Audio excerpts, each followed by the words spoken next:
রাসূল সাল্লাল্লাহু আলাইহি ওয়াসাল্লাম বলেছেন, যে ব্যক্তি পুরস্কার পাওয়ার আশায় আল্লাহর সন্তুষ্টির জন্য কদরের রাত্রে নামাজ আদায় করবে, তার অতীতের সমস্ত অপরাধ ক্ষমা করে দেওয়া হবে।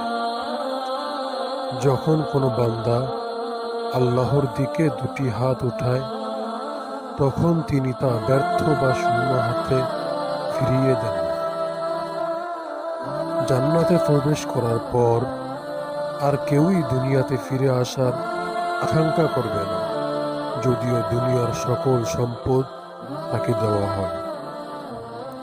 হে আল্লাহ, আমি না চাইতে আপনি আমাকে ইসলামের নিয়ামত দিয়েছেন, এখন আমি জান্নাত চাচ্ছি, আমাকে জান্নাত দান করুন।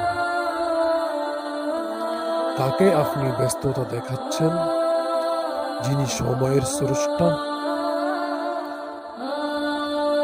যার মনে বিন্দু পরিমাণ অহংকার আছে, সে জান্নাতে প্রবেশ করবে না।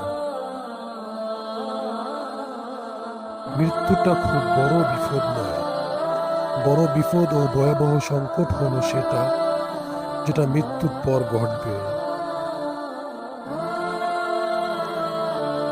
অশ্রুসিক্ত নয়নে আপনার রব এর দরবারে দাঁড়িয়ে যান। বিশ্বাস করুন, তিনি আপনাকে খালি হাতে ফিরিয়ে দিবেন না। আল্লাহর বাণী, গতকাল যা ছিল আজও তাই আছে, আগামীকালও তাই থাকবে।